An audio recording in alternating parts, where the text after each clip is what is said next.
right, well, we are officially at 1:45 for our next session.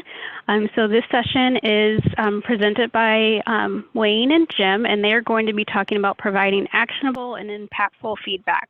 So I will hand it over to them. Okay, Perfect. now we're all set. We started these classroom visits, what, about a year and a half or so ago? Yes, we have. Yeah, about a year and a half or so ago, Jim and I started doing drop-in classroom visits. And our goal was to, over the course of the next several years, to visit all of the classrooms of all the emphasis degrees. It turned out to be quite a challenge. When we went into those, we were going to be looking at and for three things, okay?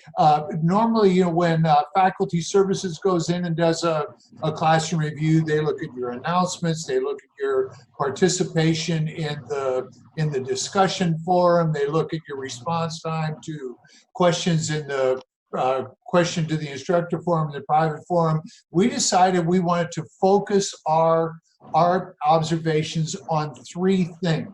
Now, these are not done in any order of importance. They're just done in the order in which I wrote them down here.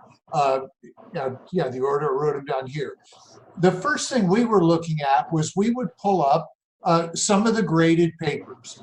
And in those graded papers, we wanted to see, they've got several names. The track changes comments, bubble comments, some people call them marginalia, things like that. We wanted to see those comments in and throughout the paper.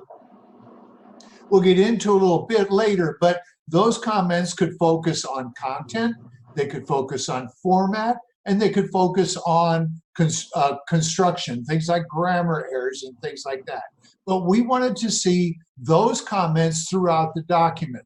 Now, just as we kind of start off, it is acceptable, we did feel it was acceptable, that if you, let's say the first page had 4 of a particular kind of grammar error, maybe an agreement error or something like that, we believe that it's perfectly acceptable to tell the learner, if you have 4 agreement errors on this first page, there are agreement errors in the remainder of the paper. You need to identify those, you know, get some help on agreement errors and correct them in the rest of the document. But we wanted to see those track changes throughout the document.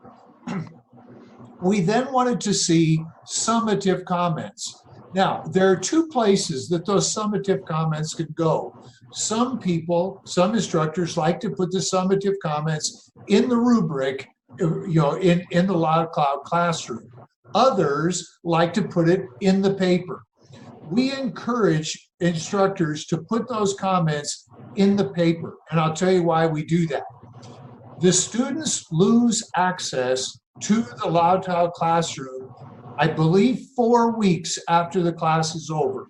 It's either 3 or 4 weeks. So that means that any comments that are in the Loud Cloud classroom, the student no longer has access to. So we prefer if those summative comments are in the paper. Some instructors put them on the title page, which is great. Some people put them after the references. Where they are doesn't matter, but there need to be some kind of summative comments. And those summative comments need to have 2 parts. Here's what you did well, and here are areas where you need improvement. Those 2 things. We sometimes call it the sandwich method. Start off with the good stuff, put the improvement area, and then end up with a positive comment or something like that. Then, this is the one that ends up being the one that gets our attention the most. We want to have alignment of essay quality with the grade that is given. A papers get A's and C papers get C's. When Jim and I go into classrooms, this is the one that gets us probably the most often, where we see that instructors tend to say, well, you know, I want to be nice, or, you know, there's a really good effort here, or this learner really did some hard work, so I will give them a higher grade than they probably deserve. But we want to see alignment of the paper quality along with the grade. A papers get A's, C papers get C's. So those are the 3 things that we're looking for. Now, what are the essentials of good feedback? there are several things that we can include. Let me see here. Jim, can you kind of monitor the questions for me, and I'll monitor them when you do? And if something comes in, you can just kind of catch me, and we be sure we get that one addressed. You bet. So here's some of the essentials. Feedback needs, and I'm going to do, Dr. Berger calls, I'm going to break the cardinal sin of PowerPoint. I'm going to read from the slide. Feedback needs to be concrete, specific, and actionable. Very often we go into papers and we will see a comment, good introduction. As nice as that is, that doesn't benefit the student because the student doesn't know why it's good. What are the things about this introduction that make it good? Or really a good explanation here? Well, expand that out a little bit. You covered you covered the items in the rubric very clearly and did that in, with good organization. Be very specific about what it is that you're looking for. The same thing with another comment I've seen of late is you did a good job, but you need to be more scholarly in your presentation. Well, that doesn't help the learner very much because it doesn't give the learner that concrete, actionable feedback that the learner needs to improve his or her writing and gain that more scholarly presentation. Now, give reasons. Boy, if you can do this, it's really beneficial. If you do something that is for APA formatting, you might want to say, this will be something that you will need to have done without error in your dissertation. Or the APA manual says this is how you need to do it. You need to align your papers with APA. Give reasons for your feedback. If you want to have that scholarly tone, you give the direction. Developing a scholarly tone of writing is something you need to do as you go through the program, and then you will increase the likelihood of being successful in your dissertation process. But these are good feedback things that we're looking for, and these are comments that can very easily fit in those bubble comments that we want to see along the side of the paper. Then, if you can, here are some examples that you might want to include. You can include a consideration. Go back into the rubric. Are you sure you addressed all of the items in the rubric?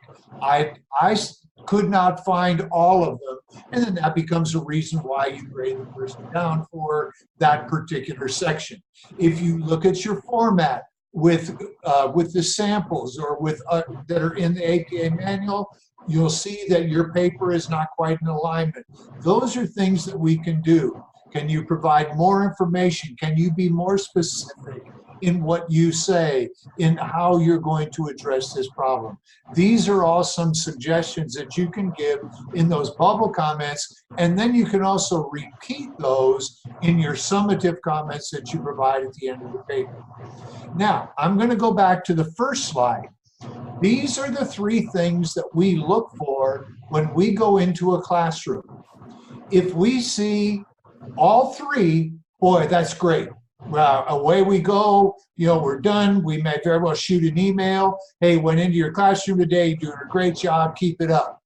If you meet the criteria in two of them, either Jim or I is going to contact you and say, look, you need to work on your summative comments a little bit, or I noticed the alignment of your grade is not right. It appeared that you're being a little easy in your grading.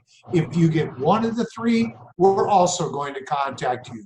So in order to get no contact, you need to meet all three. Meeting anything less than all three is going to result in a contact from either Jim or me. What we're finding out is that about half of the rooms that we go in and look at, about half of them we have to contact for one or more of those criteria. And again, about 50% get a call from the program chair. The next thing we do is about 8 to 10 weeks later, or probably in your next course, we're going to go back in and say, okay, have you gotten that thing remedied, and have you improved? Are your grades aligned? Is everything going like it's supposed to do? And again, here, no news is good news. It means you're smooth sailing ahead. If we contact you here, then we're going to contact faculty service, faculty training, and we'll go ahead and get you some coaching. But that gives you kind of an idea of what we look for when we look for feedback. We look for some of those things in the essentials of good feedback, and we look for bubble comments, summative comments, and alignment of the quality of the paper with the grade. I hope that gives you some help. With feedback, if you want, you can shoot me an email, wayne.schmidt@gcu. We'll be more than happy to send it over to give you some guidelines about what we're looking for. Jim, I kind of turn things over to you, and I'll start monitoring the questions for you. All right, if you quit sharing your screen, I'll share mine. There we go. All right, let me find my presentation here. There we go. Can you see my screen? There we go. Okay. So in 2008, I was working at another college, and I wrote an article about tough love. And the article was in a peer-reviewed book, but I want to kind of go over some things that when I was doing my research for the article, it kind of struck me as, not necessarily best practice, but an opportunity to get some different ideas on how to approach doctoral learners in your courses. So really, let's start with the definition of the concept of tough love. It's associated with typically child rearing practices that if you're a parent, you know that our children, if they throw a temper tantrum, we don't reward them right then and there. So tough love is really in relation to raising kids. But I think faculty can create a similar strategy, that holds learners accountable for their learning and their growth. We want to see learners improve all the time. So we want to see that growth component. Because many of you have your doctorate, that it takes a lot of time and effort to do the readings and to be prepared. So we just want to make sure that we're holding our learners accountable. We need to set boundaries, and we do that primarily in the Loud Cloud classroom.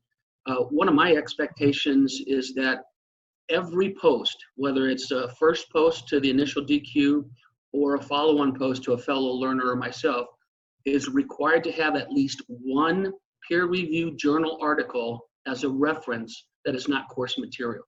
That's my policy. And so you can add to the policies, but that ensures, in my mind, that the learners are getting into the reading. They're looking in the library, looking for those Boolean phrases that can help them with answering the DQ questions.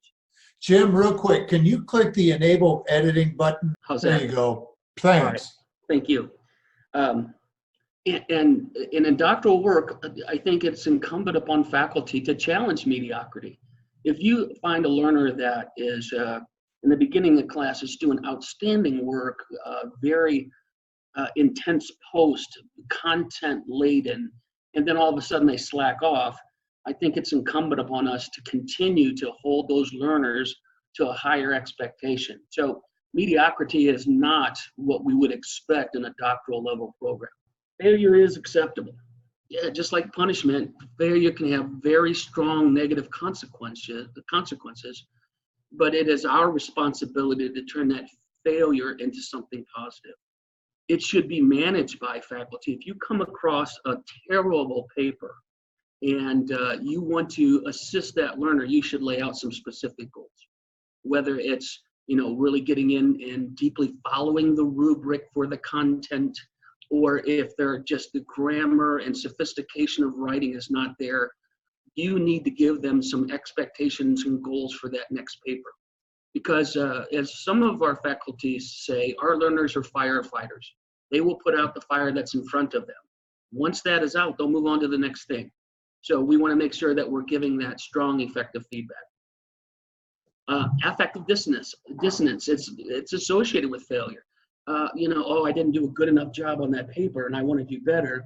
But if you manage that and give them the support, that's going to encourage them to do better. We must let learners know that the effort that they put in is related to their academic achievement. So we need to hold the learner accountable for those efforts. If you are getting sloppy posts, then you need to identify that to the learner and let them know how they can improve. EQs are a part of our life in the classroom, as you well know. And if we let those slide, that's what, Wayne, 1/20th of their grade approximately? No, it's 1/4. 1/4 of their grade. So we have to pay particular attention and make sure that our learners are getting feedback on posts also. And just giving frequent feedback for those that are struggling is going to allow failure to be more palatable for the learner. Student success is not, it's got to be earned. We're not entitled just because you're in a doctoral program. Dr. Berger says in a lot of our introductions at residencies that less than 2% of the US population have terminal degrees. It's, as you well know, it's very, very difficult. So we need to let learners know that this is not easy, that the expectation is that they're going to fail occasionally, that this is not the type of program where they can expect to get all A's. Some of our learners do, and some of our learners take pride in that. Boy, but once you give them a B or a C, they just kind of screw into the ceiling and they get kind of perturbed. But success is got to be earned through their ability and efforts. And it's not an entitlement. And just accepting, and Wayne mentioned it, we don't accept mediocre or poor quality work. We make sure that the feedback is specific enough to identify why it's such poor quality. And then we hold their feet to the fire for that next paper. So constructive criticism is essential. And I think many of our learners are starting to get it, that my faculty is not out to get me. They're here to help me learn and to grow. And so when I get that criticism or that constructive feedback, I'm going to take that and do something with it and be successful. I was happy to be on the list of getting 5 graduates their dissertation, and it's quite an achievement, not for me, but for those learners. And many of you are either chairs or been on dissertation committees. I'll use this as just kind of an opening salvo for what I mean by these bullets on the slide. Last residency we had, in the second residency, faculty found out that one learner had their, in the third residency, that one learner had their prospectus handed in and reviewed 24 times. Prospectus is a 10 to 12 page document, and to have it go back and forth 24 times is unheard of. So who's not doing what? When the learner returns their artifact and you request changes of them, you should expect them to identify those changes that they made based upon your feedback. And what I do is I have them summarize it like an abstract when they turn in the artifact after I graded it and provided feedback. You want them to say you want them to tell you what changes they've made to improve from their previous artifact. And the grammar, the formatting, I go into many classrooms and I see that's all that is provided as feedback. It's just, this is subject verb agreement, this is, a pronoun. So those are important, but really we got to focus in on that content or the lack of content if they're not displaying that. And not every dissertation gets an A. So when is good enough, good enough? And that's rhetorical for you, but 24 times for a prospectus to go back and forth to a committee is ludicrous. So something needs to change. And how does it change? It starts with us. Faculty engagement in the online learning environment. There is more and more articles being written about engagement and feedback. If you just go into the library and just take a quick search, you're going to find out the number of articles now because of the online modality and the importance of online to the learners, not only at the doctoral level, but at all levels. Substantive feedback, as we say, it really focuses in on not only their content, but their overall writing abilities, and to be able to express themselves argumentatively, because they have to argue their points when they're writing a dissertation, and they have to support their points. Should there be grade distribution in your classroom for doctoral level learners? Should there be a bell curve? I can't tell you that, and I don't know what all the research says about it, but we go into several classrooms that everyone gets an A, and maybe they're deserving, but it's hard for me to fathom that everyone is equal and equally superior. So really, it is incumbent upon us to ensure that we're providing those that need help very specific direction and goals in order for them to get help. We meet monthly on EOCs, and you probably know that. So does giving, not bad grades, and maybe that's the wrong word, but giving honest feedback and grades, B's and C's, does that equal bad EOC scores? Gotta admit it, sometimes it does. But we go in and we thoroughly review, and we take a look at the feedback that's provided. We've had several of our faculty that we have to put what we say we need to take them to charm school. It's the way they present themselves as giving feedback and not being harsh or unkind, but just giving open and honest criticisms is what we need, and it starts with us as the faculty. Accountability versus entitlement. We were, every residency we do focus group, and we were at a residency not too long ago where one of the learners said, "I'm paying for this, you owe me." And it was it was a business relationship. It was this in mind. This is what I'm paying for, therefore I should get this, therefore I should complete this. And this is not a transactional relationship. This is something that we provide that gives them an opportunity to become a doctor. So how do we take this transactional thought process that you owe me and it's a business and I'm paying for it to one that is more transformative? How do we make that shift? And it's important that we do. And I would offer to you that that shift is through your open and honesty when you're grading artifacts for the learners. Other than the standard course materials, how are we ensuring rigor is present? So, you have a course shell, you have a course outline. How do you ensure that your learners are in emphasis courses or core courses or even research courses, that the rigor is there? How do you withhold or uphold that rigor in the classroom? So if a learner tells you, and I was on a phone conversation not too long ago, "Hey, I worked really hard to get a good grade on this paper."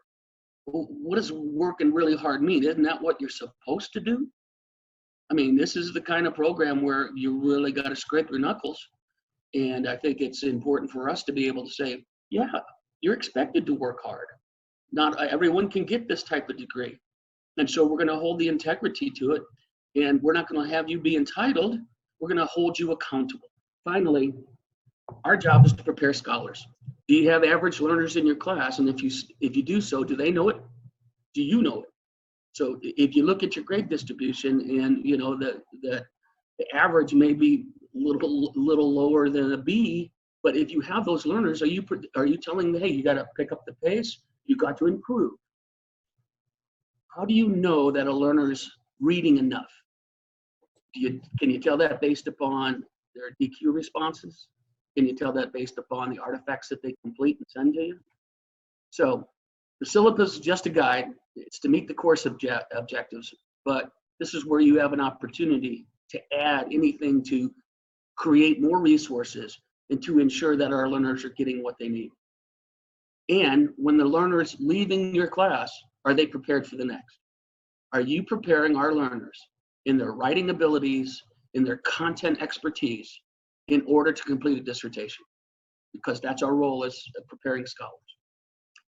Well, boy, I just had at it. So that's the end of my slides. So do we have any questions, Wayne, that we need to answer? We didn't have any.